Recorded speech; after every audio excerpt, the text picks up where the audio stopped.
G'day everyone, Peps and J-Dog here for a massive round 21 review.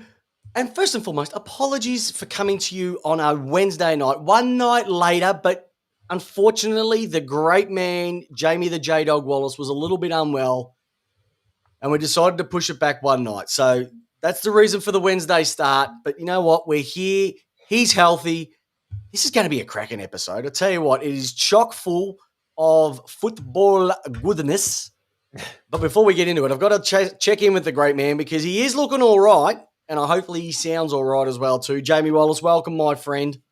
Hello. How are you? Hello, How are all our you? listeners. I'm How well. are you, and how are our listeners tonight? Oh, tell you what, yesterday afternoon, it's just that wash comes over. You know that feeling you get really heavy and tiredness, and for me, my back starts to tighten up a bit. Maybe it's old age, but I'm going to Feels call like the Mark Neal era. Struck down, but here tonight to do the show. Last night, no one would have wanted to see that. It was a mess. Oh, that's all right. It couldn't have been as bad as some of the results coming through over the weekend because it was a shocking week of football, but we'll get into all of that. But first of all, everybody joining us live tonight, Donna J is back. Great to see her.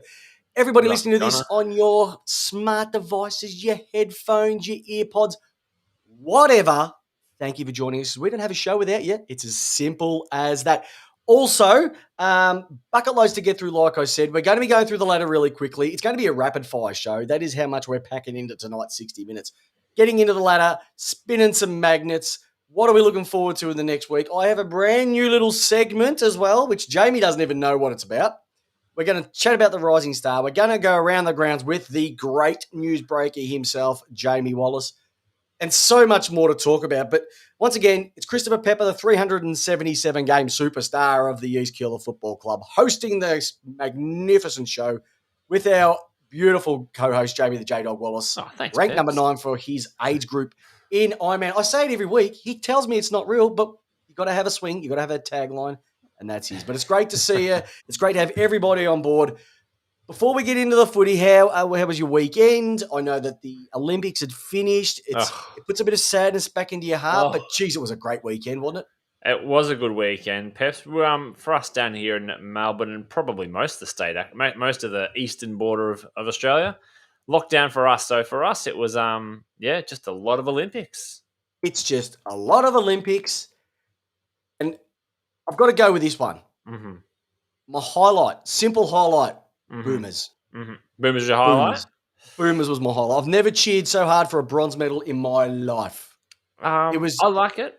I just loved it. I just loved it because it represented more than just a bronze medal. It just represented what the basketball community had been doing for many years. And if you got to see Andrew Grays just shedding a tear over it, it was that tugged on the heartstrings. And that's what the Olympic spirit's all about.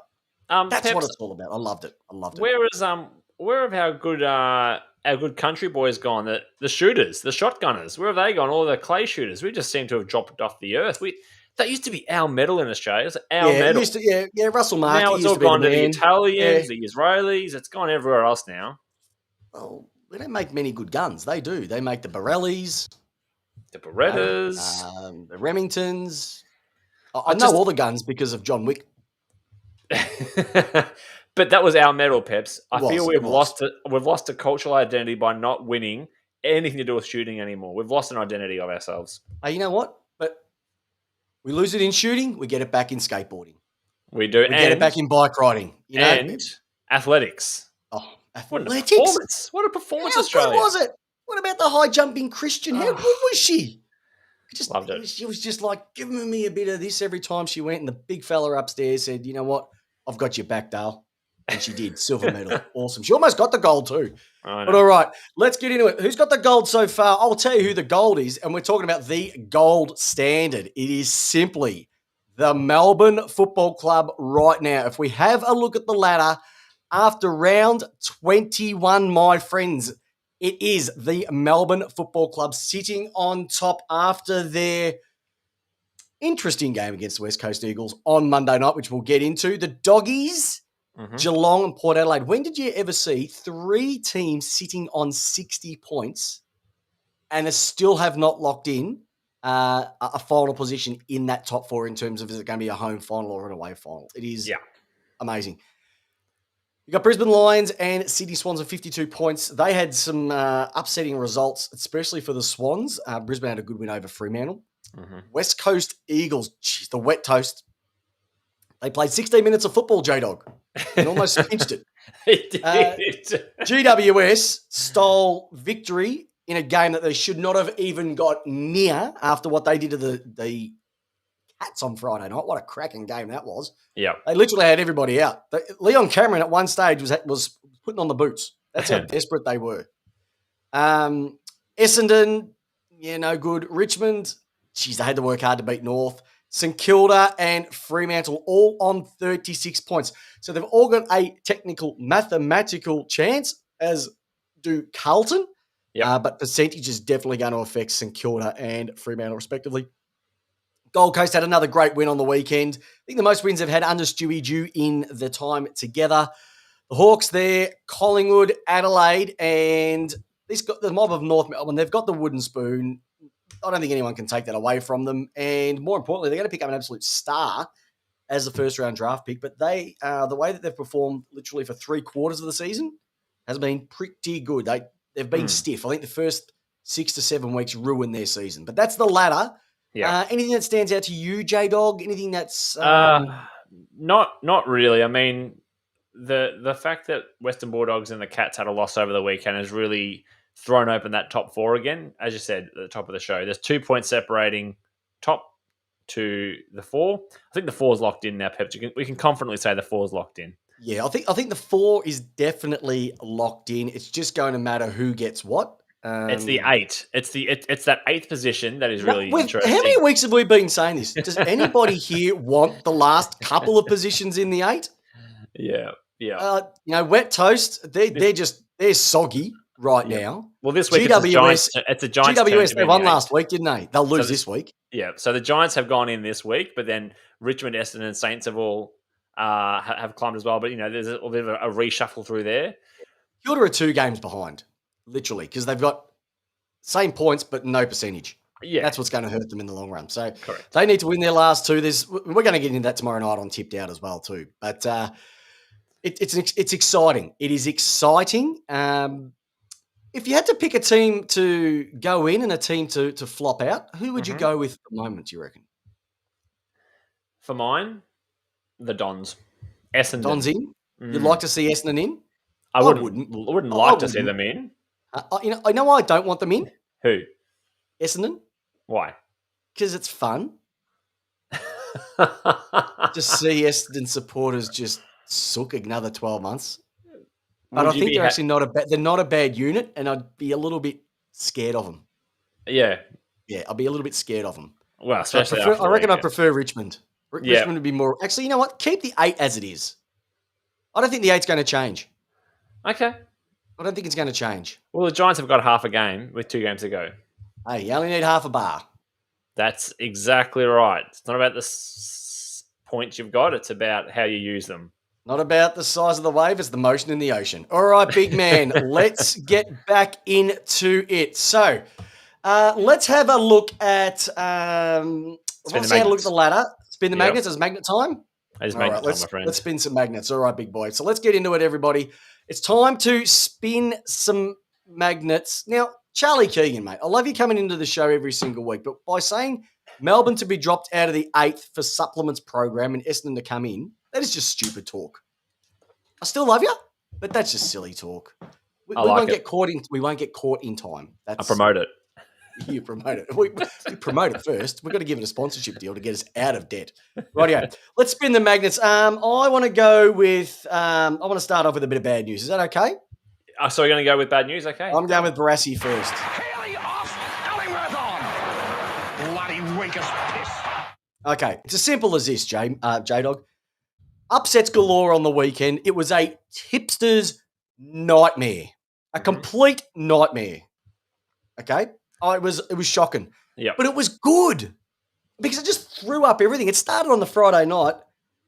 They went in on oil fumes, petrol fumes, metho fumes, GWS, and they beat the Cats down at the Cattery Yep. Couldn't ask it for anything better. I think everybody was just going, yes. It was a great start. It was for a the weekend. great, and I think Dad's Army, it's starting to hit them a little bit. A couple of the older guys getting a little bit tippity in the injury time. So Father Time maybe catching up on a few of these Geelong players. Tui was injured. Could be a couple of weeks. Will they get Mitch Duncan back? I don't know. Jeremy Cameron, how long is he away? The wheels on the bus might just fall off. Just fall off. Just fall off. We'll see what happens with that. And then you just go into some of the other results. Gold Coast had a magnificent win against the Blues on the weekend. God, I love Gold Coast. Tuke Miller, I'd turn for him. He's a star. He is legitimately a star. And if he is not in the All-Australian team this year, it is a farce. Because he's a guy that just says, boys, get on my shoulders. I'm taking you to Funky Town every single week. So I just love the way that he plays. North played a great half of football. Richmond had to pull the digit out and do something, and they were able to get the win. It was just excitement. Then we have Monday night. What about Monday night? Lightning Gate. I know. Everybody wants to put the brakes on Melbourne. You know what? They even had to stop the game to try and put Melbourne off their game. Yep. And they almost did. They almost did. So, Peps, you're saying the upsets are bad, or are they good though, Peps? No, it was bad if you were a tipster. I think I got 3. Okay. In our football tips, my auntie Rhonda didn't even tip anyone. Yep. Got 5. Yeah. She was wrapped. Well, Charlie Keegan's saying he got 6 out of 9. Yeah, his mum does it for him. So bad if you're a tipster, fantastic if you're a footy lover. Oh, yeah, exactly. Well, it shook the 8 up. The Doggies lost. You think about it. The Doggies win, they take top spot, can't move. Yep. Geelong take top spot, can't move. Port Adelaide, what a showdown. I'll get you to elaborate this week a little bit about that, because that was fantastic from a showdown perspective. And everything that Adelaide have been through during that week, for them to come out and do what they did, I reckon they're going to fall in a heap this week. I think they're going to be on such an emotional high this week that they'll fall in a spot. Yeah. Charlie wants to know, how do I know his mum is a fantastic tipster? Because she rings me every Monday morning to tell me so. It was just great results across the board, which just fixed up the 8. Like, just when you think teams should have had wins, they didn't. It just kept a little bit of edge on it. It was really good to see. So yeah, from a we said it last year, Peps. We said it last year. We thought last year's end of the season was pretty exciting. This season has outdone it times 1,000. This is, it is amazing right now. Like, we're sitting top 4. There's I think the top 4 literally is set. Yep. We still don't know who's going to be getting the home finals and the away finals. It may not even make a difference. They might all play them in Adelaide and Perth. Hey, they all going to move away, because nothing I love more than games in Melbourne during grand final week. Yeah, I know. Because So nothing happens here. it's going to be interesting with that one. All right, so we'll get into a bit more about the games later on when we get into a few key things. But another thing, the AFL parade has been scrapped. And in my eyes, that sucks, because it's a major thing. Look, that's the whole reason why we have the public holiday in Melbourne the day before the grand final, so we can all go to the parade. It's not a big thing in my world. I just think it's nice. It's nice to get down there, Where would go you to do it? Bunnings, get Where your would you do it? sausage. What's that? Where would you do it this year? Oh, they're not going to do one at all. No, but where would you? Which? Because we can't go. If it was in Oxford Street, if it was in Sydney. Yeah, nah, it's a Melbourne thing. Is it a Melbourne thing? I think so. Okay. All right. Well, I like it. We're from Melbourne, and I like it. All right. So it's going to be a bit of a shame, but it's been a tradition for many years. They go down to the steps, they hold up the cup, the captains. They do that, that shot that shows the crowd. I love it. I just love it. It's just gets you in the mood as you try to figure out who's going to go Norm Smith and how much they're going to win as you put your multis on as well too. So that's kind of cool as well. And the other thing I was really peeved about. Not a good week. Not a good week. Is the whole Tex Walker racism side of things. Okay. I did do my rant last year about it, and it just yes, you did. fucking pisses me off that in 2021 it's still something that we have to lower ourselves to. Like, you think, you can. When I say you can accidentally say something, that wasn't accidental. That was a deliberate sting at someone. Now, I haven't heard what he said. Rumors are it wasn't wasn't flash at all.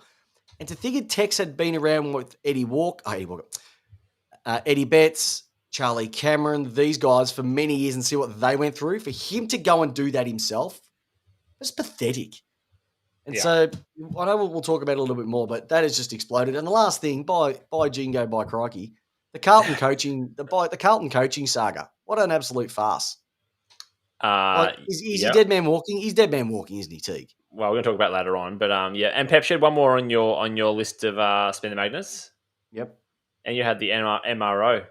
Oh, MR joke. Unless your name's Selwood or Franklin, you're going to get put up. How does Selwood get a fine when he lined him up? But the impact, it didn't cause an injury. He lined him up. It's like, what's your catchphrase again? Every time we talk about the thing, it's not about the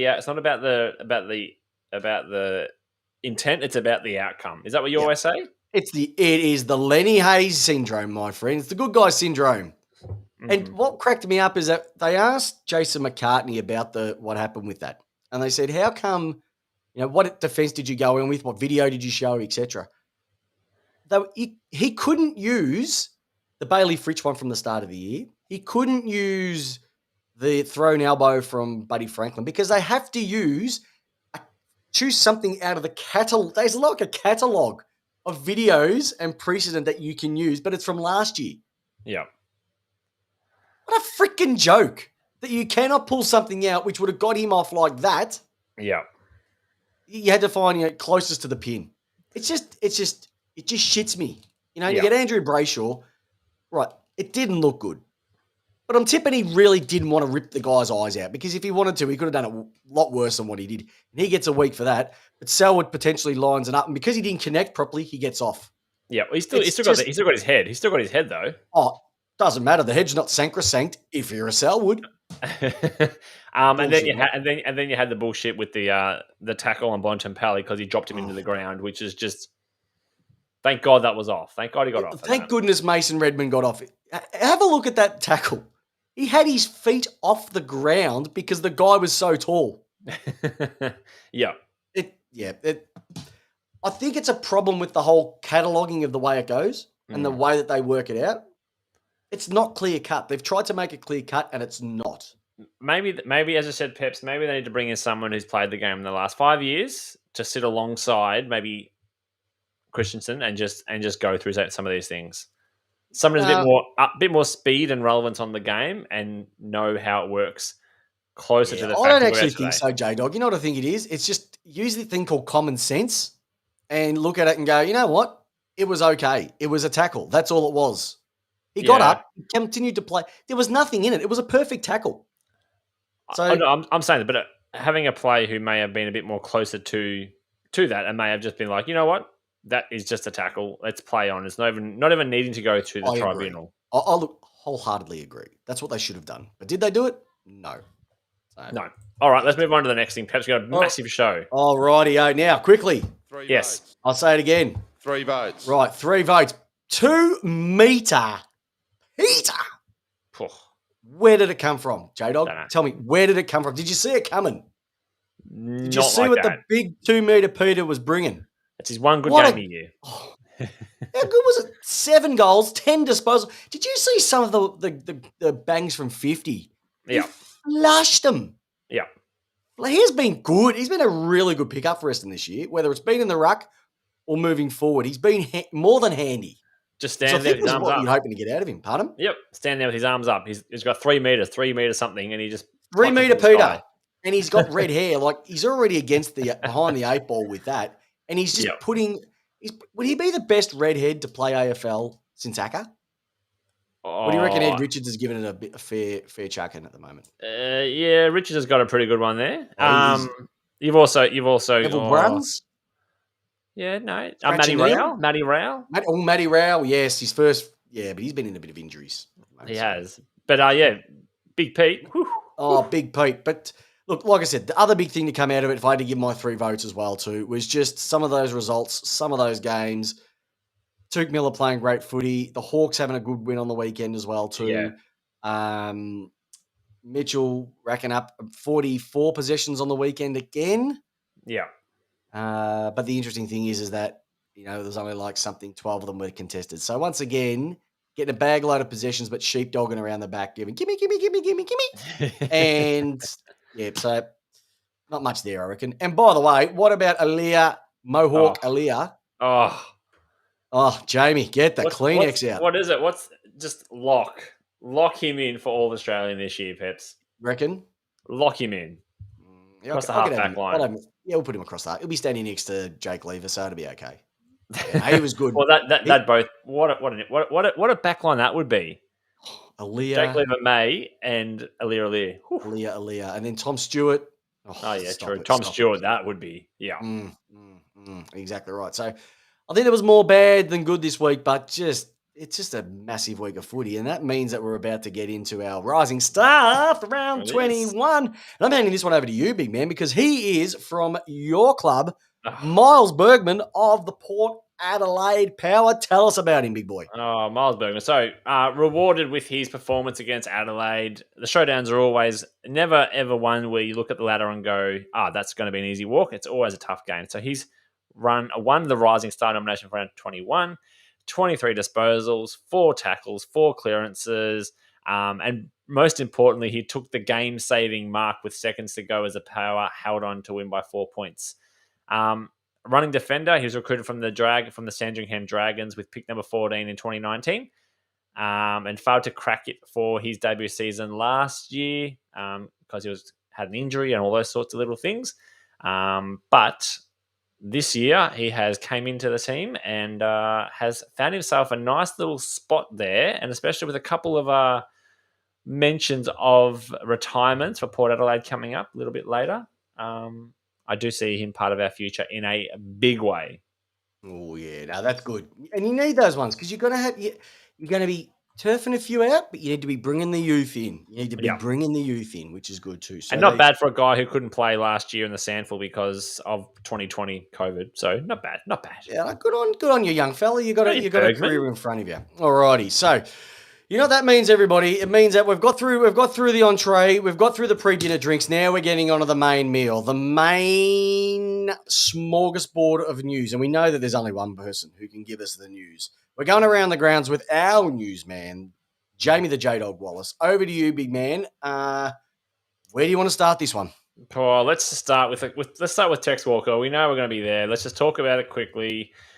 You've also given a bit of a wrap up in what you've just spoken about, but as we know, Tex Walker was at a SANFL game 2 weeks ago when he has directed he has directed racism slur at Robbie Young during a SANFL match back then last weekend of July. It was reported to Adelaide that was the case, and we found out last Friday that Walker was handed a 6-game ban as part of the fallout from the racial slur, and has also taken time away from the Adelaide Football Club to let it heal and all of that. Peps, there's 2 interesting points I want to talk about this one here, if that's okay with you. Go for it. 1, really like the way that Matthew Nick spoke about it when fronting the media over the ban. He spoke about his own personal experiences and the impact of the Indigenous culture on himself and playing with Indigenous players as well, which was fantastic when he spoke about Adelaide Football Club and what it means. Amazing. Then we didn't really get anything from Mark Rashudo, the club CEO, talking about it on the radio, so not a whole lot from him. And then awkwardly on Monday afternoon, we got this really awkward piece to camera that the Adelaide Football Club decided to do with a very scripted media piece with Taylor Walker himself. So he gave an apology last week, and then on Monday this week, he did this, scripted piece to camera, and it just was so wrong and felt so awkward. I think they did an okay job, and should have just maybe left it there. I don't know why they went on Monday afternoon at around 6 o'clock to go with this really awkward piece of Adelaide Football Club media crap. It was just rubbish. It was bad. It was really bad. And sort of take it one step further, then we find out that Cozzy Pickett copped something via social media this weekend. Yeah, Aaliyah copped it over Saturday night. Are we that just dumb as a nation? Like, yeah. What? It's a game, for goodness sakes. Yeah. Look, I sit here and look, there's things that you say and in the heat of the moment and you regret them. Yeah. But it's you have a look at some of the history. Like we could go back in 1999. I don't know if you remember this. You might have been about 4 or 5 at the time, J Dog. Peter Everett racially abused Scott Chisholm from the D's. Now we're talking 1999. So put this in perspective. He got suspended for 4 games and donated 20 grand to charity. Yeah. So there was only 2 games difference, yet we're talking 22 years difference. 20 grand back then is a lot different to 20 grand now. Jamie Sherman did the same thing. Jamie Sherman in 2011 did a unidentified Gold Coast opponent. 4 games, education program, and another 5 grand. Yep. It just doesn't. We just don't seem. And then we've had the Nick Naitanui copying it. We've had Goods doing it. We've had Eddie Betts with the banana. Yeah. Betts again. It's happened way too often for it to be just pass it.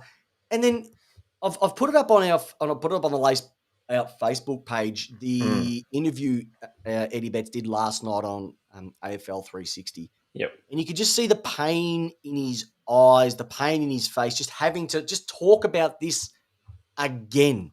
Yeah. And for a couple of white blokes, it's hard to put ourselves in those shoes because we don't have to deal with it. Yeah. We get called a dickhead or a prick or something and we fire up over that. Imagine copying 10 times as worse, 10 times a day for your entire life. Yeah. By just uneducated Neanderthals. Yeah. And it's a disgrace. And I love the game of footy. And I love the people who listen to this. But to come and have to spend, 5-10 minutes talking about this type of subject again for the second year in a row, it's disgraceful. Yeah. And that's not what we should be focusing on. We should be focusing on a guy who's probably had a career best season for a majority of the year. Mm-hmm. For sure. And we're talking about a legacy that 250 plus games for the club. Yep. Ex-captain, potential best and fairest winner, all that sort of jazz. Yeah. And he's going to go out remembered for this. He may never play again. He may not. That may be very true. Not right. It's not right. And look, we make mistakes. Right. We say dumb stuff. It's all that sort of thing. But geez, it's just. I expected better. You've got to expect better from. You expect it. He was like I said, he was a captain of the club.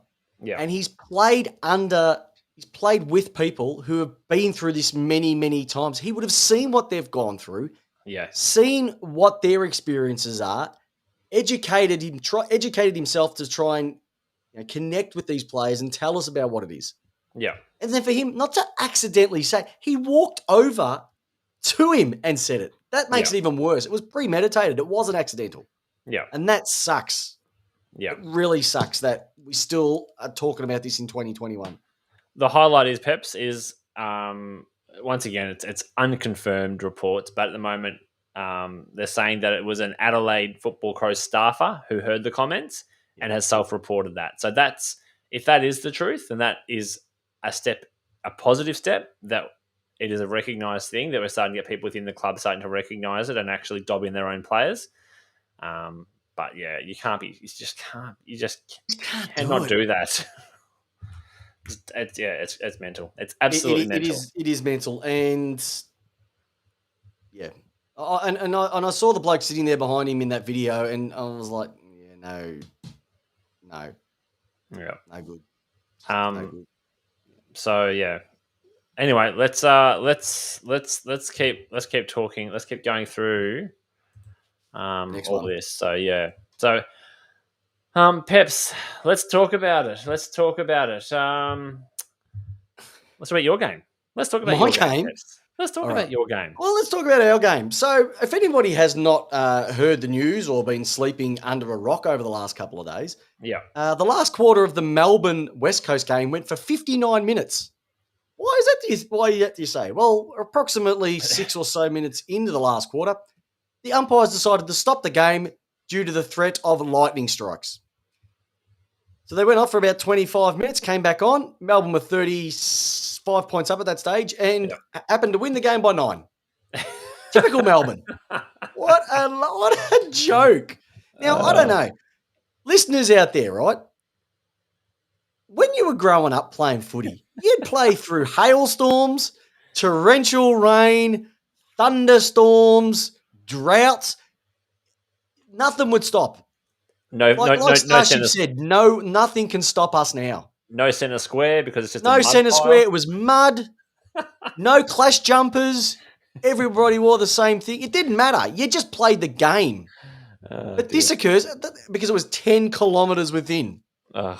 Oh, give me a break. Hey, it can snow in Canberra, but it can't lightning Rude strike. Boy has picked it beautifully. It'll snow, but we're not going to do it. And to make, you know what? yeah. Here's the thing. There's no way you're going to sue the AFL if you get struck by lightning. You're going to be dead. So it's don't worry about it. And Peps, to make things worse, which is an old man complaint that I'm now entitled to have. You are old. 8:10 on a Monday night. It's too late. Far too late. It's way too late anyway, and it makes it even worse when you got to add on an extra half an hour because. But how stupid is it? And then to make matters worse, what they were going to do is they were going to judge the game at the score at halftime. Yeah, I did. Now, the funny thing about this was that before halftime, West Coast were in front. When the siren rang, West Coast were in front. And about half a second after that, Cozzy Pickett's goal sailed through. Melbourne were in front. Yeah. So it's shocking over there. It's shocking. It should have been, look, that's the score, or who was in front for most of the game. I would have gone with that. Yeah. That's what I would have gone with. Or at that time, they weren't going to, they had to kick six goals to win. They'd kicked 5 for the game so far. Yeah. They almost did. Hey, I like what Judge is coming with. It's 6:10 over there. Yeah, just bring it 30 minutes forward, 40 minutes forward. Exactly. Just bring it forward. Game. Everybody just shuts down work in Perth at 5 o'clock anyway. The stadium's just across the road. You can walk across there. Not a big issue. Started at 5:30. Goodness gracious. Unbelievable. But yeah, it was way too late. And that was the other reason why we couldn't do the podcast last night, because we had lightning strikes in the studio. What was that? What time did you crawl into bed on Monday night? Oh, I reckon I crawled into bed about 20 past 11. Way too late. Way too late. Rightio. Now, I know we're going to talk about some injuries later on, but there was, I think, one injury that just really tugged on the heartstrings. Actually, 2 of them, I must admit. Yeah. One ACL, which I'll get you into a moment, and then I'll get into the other one as well. But, tell us about big Josh Bruce. Hate to see it. Sunday night game. Poor Joshy Bruce blew out his ACL. So that is him done for the whole year. Apparently he's going down the al natural path and is not going to be returning until basically this time next year. So sad to see it happen. Sad to see, especially with the Bulldogs right on the precipice of maybe doing something special in September. And Peps, as you put here in the notes, it puts the Dogs in a bit of a bind as they lose their main goal kicker, who's kicked 48 goals this season, and also puts pressure that goes to Norton and English now to stand up in finals football, which they can, but it's not the norm for them to be the main goal kickers. No, well, they were supposed to have Stephen Martin play more of a role this year. That's why they brought him into the club, to throw English down forward.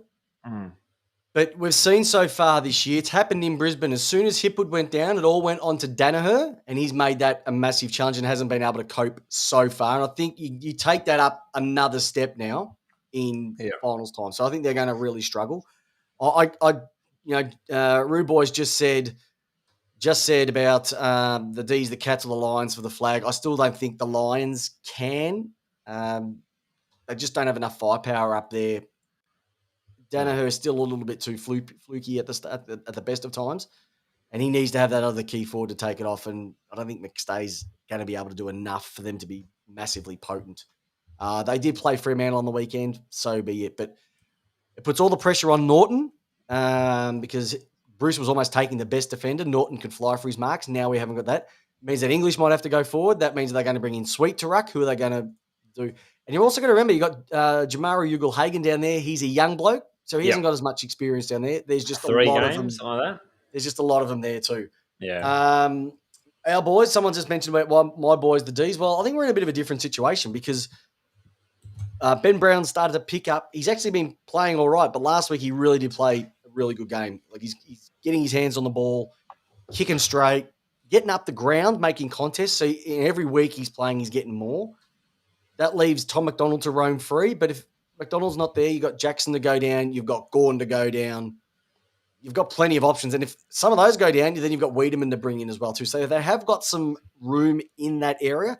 And if they all go down, you can bring in big bad Mitch Brown if you want to as well. So I think the Ds aren't as bad in there. But yeah, I still think the ball, when it comes to ground, you still need to have those small forwards. And I think the doggies with Waitman, McRae around there, the Bond can still kick goals. But you do need to have you do need to have those options down there.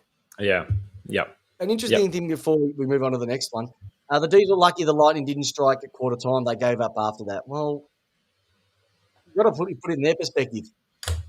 They're 35 points up with 15 minutes to go. You've been going into the rooms for half an hour. You've cooled down. The last thing you want to do is run back out there.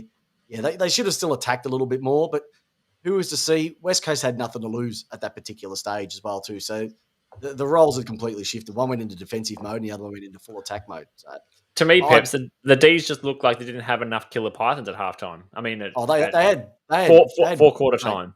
No, you mean fifth quarter time? No, four quarter time. No, they just didn't want to be there. Like they've been in quarantine all week. They just wanted to get out of the joint. They've cooled down. It was just, they won. They're on top of the ladder. They're going to hopefully get a top 2 position when they beat Adelaide this week. That's all we can ask for. So play Port first week of the finals. Oh, imagine that, J-Dog. Ooh. What would we do? Oh, we might have to do a live stream of the game. I might break COVID and come up to where you are, Geelong way. All right. Now the bad news coming out of Carlton again. Did you want to quickly go into that? Sure. I will quickly go on it. Apparently all reports coming out of Carlton and all those people who seem to be in the know, and I'm taking this directly from Tom Morris.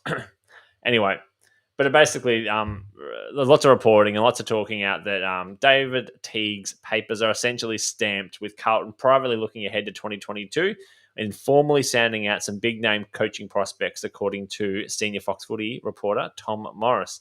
Teague is out of contract at the end of 22, but is considering the club's below expectation results this season and well-publicised football department review, and the fact that some of the best coaching minds are available at season's end, the pressure has continued to intensify. Speaking to Fox Footy's On the Couch on Tuesday night, Morris said that Thursday loomed as a D-Day for the Blues and Coach Teague, with the board to dissect an independent review into the club's football department. Peps, question without notice. Yep. Are David Teague's days numbered? I think so. Yeah. But it feels that way. It feels that way, and I do feel sorry for him. And here's why. Absolutely. How many times have we said over the last X amount of weeks, Carlton have a habit of just burning coaches? Well, according to Mick, this is the third coach they're going to burn under that same board leadership. Fourth coach. Okay. You had Ratton? Yeah, Ratton, Malthouse, Bolton, and then Teague. All in 10 years. I think 10 years. Insane, isn't it? They've got no idea. What do we say? What do we say when we talk to our staff? The definition of insanity is doing the same thing time and time again and expecting a different result. Mm-hmm. They've just got to realise that the coach doesn't. You've got to get your players right. Their recruiting has been atrocious. Yeah. So I could get $650 a year at Carlton, I reckon, this year. To be the orange boy. To be the orange boy. And I don't even bring my own knives. All right? They're shocking. They've messed that up completely. And apparently they're going to go out, and they don't learn their lesson. Apparently they're going after Chera as well. Yeah. Yeah. And outside of their marquee players, they don't really have much. It's just a stupid scenario, and a coach isn't going to make that much of a difference, to be honest. You haven't got the cattle. And how many times have we said it, J-Dog? You got to get your off-field right to get your on-field right. And a great one has just come in that, yes, there's too many clubs in Melbourne, but have a look what North Melbourne did. They've got their off-field right. They got the right person in to lead that mob, and they've been going around. I reckon they've been better this year than Carlton have. And at the start of the year, even though the wins don't reflect that, North have been more of a consistent team than Carlton have all year. Yeah. Well, it's just one of those. It's crazy to think that last year, people were going, shit, Carlton are looking good. I remember you and I having this conversation this time last year, going, well, Carlton are going to miss the finals, but geez, they played some good footy this year. Now, far out. They I'd say look that. miles off it. So, Peps, I think what you're saying has complete merit. It's the shepherd or the flock. I think this case here, it's the actual farm. It's not the shepherd. It's actual farm now is wrong. The people who are running the farm need to clean out, look at what they're doing. They don't even have a football director. Re-elect, whatever. Exactly right. They need to just get things because if it's not the flock, it's not the shepherd because they've fired 4 shepherds. They've gone through 2 lists now. It has to be the farm. Mm. And that just needs a clean out. Whatever How many that looks rebuilds like. have they had? In the 10-year period since 2010, at least 2 to 3 rebuilds that I can remember. Two good ones, 2 big clean outs, and then probably a third sort of regen. No good, mate. Absolutely no good. So Carlton, this time next week, we could be announcing a new coach. We could Apparently be. the report is going to be made public tomorrow. Is the inside word that so. Tipped out tomorrow night. We might have some news, or definitely by next Tuesday. I say that again, Tuesday's episode. I wonder who it could be. Do you reckon it'd be a Collingwood offshoot, or do you reckon it'd be like a Buckley or a Clarkson or someone who doesn't get the Collingwood job? Or could it be a third party? Could it be a Michael Voss? I really do hope it's Adam Kingsley for the Collingwood job. or for Carlton? Collingwood. Yeah, because I think you've got money on him, don't you? I got money on that. Yeah, I got money on that. I got that money on that one. That's why. Now, apparently he's done very well. Yeah. Well, I hope he has too. And but look, outside of that, the other tragic news to come out of Carlton today was that Sam Doherty unfortunately has to undergo chemotherapy again after his testicular cancer diagnosis has come back again. Yeah. So once again, we get on the Mark Neild reality bus and realise that, everything that's been going on with this whole COVID situation, the racism side of things, then we hear stories like this, that the fact that I can't go down the street and get a cup of coffee because I'm locked in, it's really quite petty. Right? Yeah. So I just hope that he gets better because that's not good. It's not good. And no one should go through that as well too. So all the best to him and his family as well. Yeah. Alrighty. All right, mate. All right, big man. Time to do one of your faves. Oh, it's time for is it time for? Here comes the money. Here we go. Money talk. Here comes the money. Oh yeah, it's Splash the Cash time, everybody. It's time to talk about contract news. Who's getting the cash and where could people be swinging into very, very shortly? Okay, the big one to come out of it in the last 24 hours is Josh Kelly. He triggered the 8-year extension, approximately worth $8 million. $8 million, J-Dog. $8 million for Josh Kelly? 2 words for you, GWS. Sucked in. Oh, my God. $1 million player a year? You're talking about... You're talking dusty money. Yeah, dusty money. You're talking someone who's being paid more than Bontempelli. This is mental. It's mental, and it makes me laugh every single time. I don't know what's funnier, the money or the years. Oh, I reckon the years are even worse. The years are the funny part. What is he? He's 25, so 30. I think he's going to be 34 by the time he finishes up. Far out. I hope he doesn't have that. I hope he's got that contract thing in that if he still doesn't play, that he gets the money because he's and if his hamstrings give out, there's no clause because that's probably going to happen to him. Exactly right. All right, so good luck to you, number 22. Thank goodness he's not at Melbourne. That'd be like 3/4 of our salary cap gone. Yep. Jack Billings from the Saints yet to sign with the Saints. They reckon that it's going to be okay, but nothing I don't believe has been offered. And Port Adelaide sniffing around for his services. J-Dog, would you like to have him down at your mob? Yes. Very good fit player. Jack into your team? Very good player until St Kilda brought in the mob squad. Very good until that point. Yes, I'd have him. Yeah, I'd have him. exactly. I remember he destroyed us at the G1 game about 3 years ago. I ended up walking out at 3/4 time because it was that bad. Yep. Yeah, he's a gun. He's a gun. When he's on song, he is a gun. So he might just fall on nail of love at St Kilda. Jake Riccardi, GWS. Now, this is going to be an interesting one because of what's happened with good old Josh Kelly getting the cash. Is it going to be enough for him? I don't know. Can't get a game. Plenty of interest from teams in Victoria, including I think my club because he played football under Choco Williams at Werribee. So there's a bit of looking around for him. So good luck to him. Bobby Hill talks have begun. GWS. You're not going to get much, Bobby. I'm sorry because Josh has taken all the cash as well as Whitfield, Cornelio, and Toby Green. Jamara Ugle-Hagen, another 2 years at the kennel. That's good. I don't think he was going to go anywhere anyway, even though he couldn't get a game. Okay. And Zach Butters and Dylan Moore hoping to lock away deals with their respective clubs quite soon as well. So, J-Dog, that's Here all. comes the money. Here we go.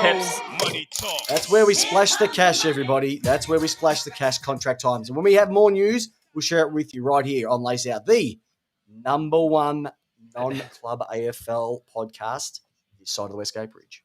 Peps, good question there from one of the co-hosts of the Porches podcast. Craig Jones has said, is Billings worth $450 a year for 3 to 4 years? Would you pay that for Billings? Yeah. $450? I'd pay that. The average comfortably. player's on about $350, so it's not much more than the average player. I'd pay probably $550 for him. No, I'd go $450, but I'd offer him $3. I wouldn't go $4. Yeah. I'd go $3. All right. All right. Splashing the cash as people getting contracts. Unfortunately, J-Dog, we've got some news to come out as well too, because it's this time of the year that people unfortunately start to leave our game, and we've got some farewells. So it's a new little segment. I just wanted to throw it out there because there's been some, I reckon, about 6 retirements this week, and so I thought I'd just give a bit of a shout out to these guys. So I've just got something that we can just play in the background for us as well too. So give me a moment, J-Dog. Let's get this one going. Alrighty, so we're going to start with Mark Murphy. Mark Murphy plays his 300th game this week. It's going to be the 6th Blue to ever achieve that milestone, which is magnificent. It's amazing. And it'll be his last game for the weekend as well. So he said, I'm going to go to 300 and I'm going to finish on that. Only 77 behind the legend myself, but that's okay. 2-time best and fairest winner, All-Australian in 2011. He's been there through the bad times, played a couple of finals. You know what? Number 1 draft pick. Couldn't get any more out of himself. Has only been there for the bad times. He's been there from the bad. There wasn't many good times, was there? It was a lot of bad times. He's put up with a lot of crap.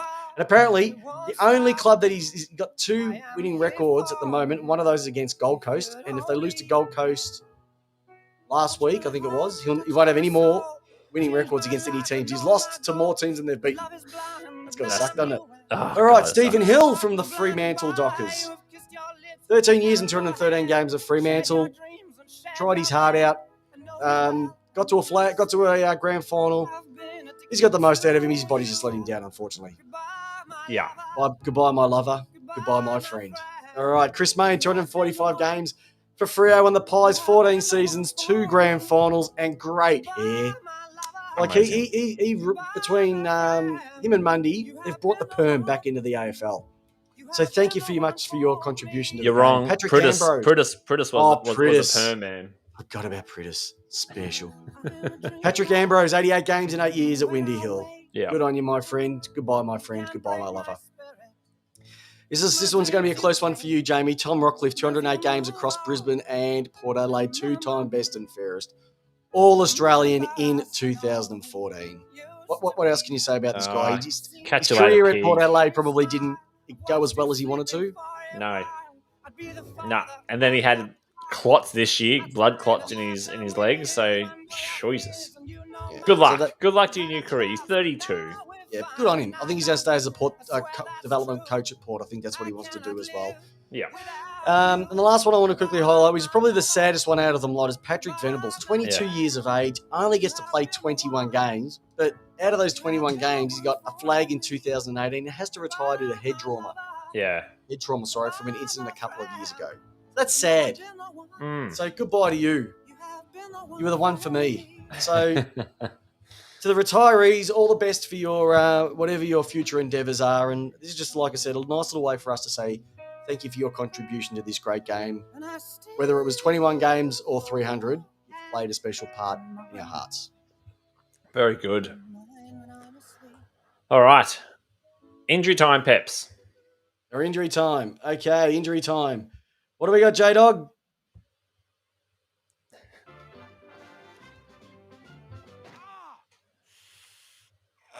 Alrighty.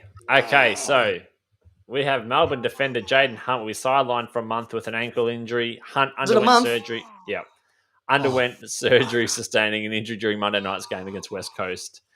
Adelaide Ruckman Riley O'Brien's season is likely over because of a knee injury. O'Brien will miss this weekend's clash against Melbourne and is in doubt to return for Adelaide's last game of the season. 15 goals then. Following a week against North Melbourne. Star Hawthorn forward Jack Gunston is hopeful that he'll be fit for day one of pre-season after training and was forced to undergo another surgery, a back surgery. Gunston had surgery on his back in December and missed the first 6 weeks of the season this season. St Kilda will sit down. I'd have him. I'd have Gunston. Oh, imagine him just sitting in the forward pocket, just kicking 30.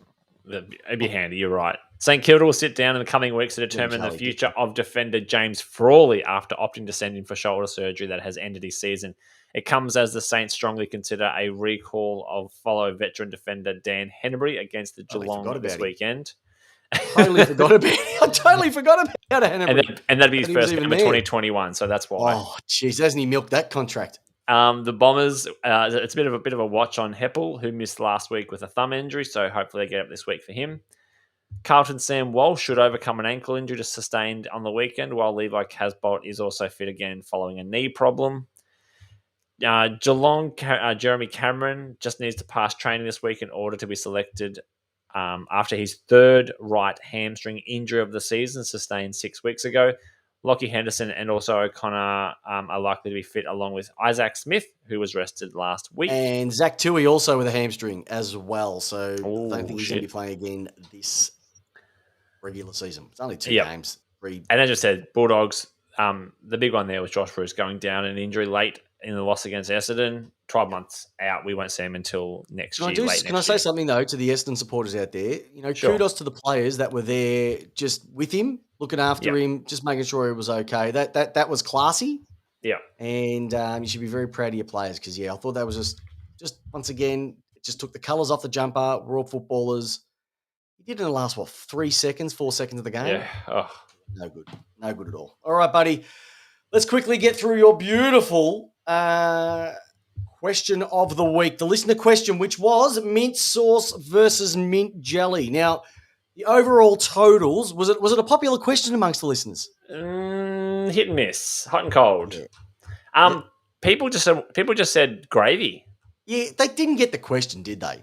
That's okay though. You either pick mint sauce or mint jelly. There's no other option. That's okay. I do agree with you. Have both. You got to have both.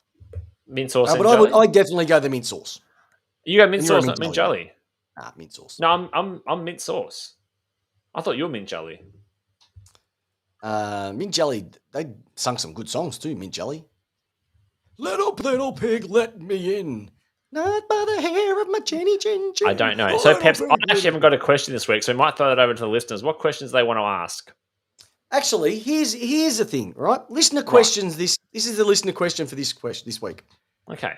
What question do you want? What do you want to know about J-Dog or Peps? What question do you have for us? And we will answer them next week. Ask us anything, and we will give you the answer. You ask the question, we will give you the answer. Okay, so it's an AMA. Ask us anything. Ask.